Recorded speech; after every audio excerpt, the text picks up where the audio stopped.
Ma'am, ಇಷ್ಟು ದಿನ ನಾವು ಏನೆಲ್ಲ ಸ್ಕೆಚ್ಗಳು ಹಾಕಿದ್ದೀವಿ, ಎಷ್ಟೆಲ್ಲ ಪ್ಲ್ಯಾನ್ಗಳನ್ನ ಎಕ್ಸಿಕ್ಯೂಟ್ ಮಾಡಿದ್ದೀವಿ, ಕೆಲವೊಂದು ಕ್ಲಿಕ್ ಆಗುತ್ತೆ, ಕೆಲವೊಂದು ಫ್ಲಾಪ್ ಆಗುತ್ತೆ. ಫಾರ್ ಎಕ್ಸಾಂಪಲ್, ಆ ಬ್ಲಡಿ ಭೂಮಿಕನ್ನ ಗೌತಮಿಂದ ಪರ್ಮನೆಂಟಾಗಿ ದೂರ ಮಾಡಬೇಕು ಅಂತ ಅಂದ್ಕೊಂಡ್ವಿ. ಶುರುಲ್ ಸಕ್ಸೀಡ್ ಆದ್ವಿ, ಬಟ್ ಎಂಡ್ ರಿಸಲ್ಟ್ ಫೇಲ್ ಆಗೋಯ್ತು. ಅದಕ್ಕೆ ನನಗೀಗ ಒಂದು ಹೊಸ ಐಡಿಯಾ ಯೋಚನೆಗೆ ಬರ್ತಾ ಇತ್ತು. ಏನು? ನಾವು ಇಷ್ಟು ದಿನ ಬರೀ ಭೂಮಿಕನ್ನ ಮಾತ್ರ ಟಾರ್ಗೆಟ್ ಮಾಡ್ತಾ ಇದ್ವಿ.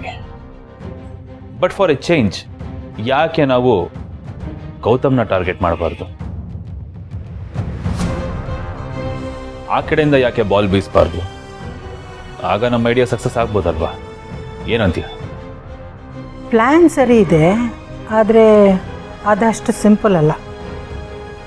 ಗೌತಮ್ಗೇನಾದರೂ ಆಗೋದು ಮುಂಚೆ ಅಥವಾ ನಾವು ಅವನಿಗೇನಾದರೂ ಮಾಡೋಕ್ಕೆ ಮುಂಚೆ ಗೌತಮ್ ತಾನಾಗೆ ಅವನ ಆಸ್ತಿ ಅಂತಸ್ತೆಲ್ಲ ನಮ್ಮ ಕೈಗೆ ಕೊಡೋ ಹಾಗೆ ಸಿಟುವೇಶನ್ ಬರಬೇಕು. ಇಲ್ಲಾಂದರೆ ನಾವೇನೇ ಮಾಡಿದ್ರೂ ಅದು ನಮಗೆ ತಿರುಗಿಟ್ಟು ಬೀಳುತ್ತೆ. Point to be noted. ಖಾಲಿ ಗೆಲ್ಲೋದು ಮುಖ್ಯ ಅಲ್ಲ, ಗೆದ್ದ ಮೇಲೆ ಯಾರು ನಮ್ಮ ಕಡೆ ಬೆರಳು ತೋರಿಸ್ಬಾರ್ದು. ಅದು ನಿಜವಾದ ಗೆಲುವು. ಅರ್ಥ ಆಯಿತು ಮಾಮ. ಇಷ್ಟು ದಿನ ನಾನು ಪಾನ್ನ ಕೋಪದಲ್ಲಿ ಮೂವ್ ಮಾಡ್ತಾ ಇದ್ದೆ. ಅದಕ್ಕೆ ನಾವು ಎಡುತ್ತಾ ಇದ್ವಿ ಆ್ಯಂಡ್ ಅವರು ನಮ್ಗಿಂತ ಒಂದು ಹೆಜ್ಜೆ ಮುಂದೆ ಹೋಗ್ತಾ ಇದ್ರು. ಎಕ್ಸಾಕ್ಟ್ಲಿ, ನಾನು ಅದನ್ನೇ ಹೇಳ್ತಾ ಇರೋದು. ಮಾಡಿರೋ ತಪ್ಪು ಮತ್ತೆ ರಿಪೀಟ್ ಮಾಡಬಾರ್ದು ಅಂತ. ಭೂಮಿಕಾ ಇರೋವರೆಗೂ ಗೌತಮ್ ಮೇಲೆ ನಮಗೆ ಪೂರ್ತಿ ಕಂಟ್ರೋಲ್ ಸಿಗಲ್ಲ. ಯಾಕೆಂದರೆ ಭೂಮಿಕಾ ಗೌತಮ್ ಸ್ಟ್ರೆಂತ್ ಮಾತ್ರ ಅಲ್ಲ, ಅವನ ವೀಕ್ನೆಸ್ ಕೂಡ. ಅದನ್ನು ಯಾವತ್ತು ನಾವು ಅರ್ಥ ಮಾಡ್ಕೋತೀವೋ ಗೇಮ್ ನಮ್ಮ ಕಡೆ ತಿರುಗತ್ತೆ.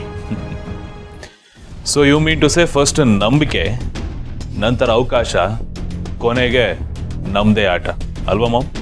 ಹೌದು. ಅದಕ್ಕೆ ನಾನು ನಿನ್ನನ್ನು ತಾಳ್ಮೆಯಿಂದ ಇರು ಅಂತ ಹೇಳೋದು. ಮೊದಲು ನೀನು ಅವ್ರ ನಂಬಿಕೆ ಗೆಲ್ಲಬೇಕು, ಆಮೇಲೆ ಆ ಮನೇಲಿ ಕಾಲಿಡಬೇಕು. ಕೊನೆಗೆ ಅವ್ರ ಮನಸ್ಸು ಬುದ್ಧಿ ಎಲ್ಲ ನಮ್ಮ ಕಂಟ್ರೋಲಲ್ಲಿ ತಗೋಬೇಕು. ಇದನ್ನೆಲ್ಲ ಸ್ಟೆಪ್ ಬೈ ಸ್ಟೆಪ್ ಮೂವ್ ಮಾಡಬೇಕು. Okay mom, done. ನೀನೇನು ಹೇಳ್ತೀಯೋ ಅದನ್ನೇ ಮಾಡ್ತೀನಿ.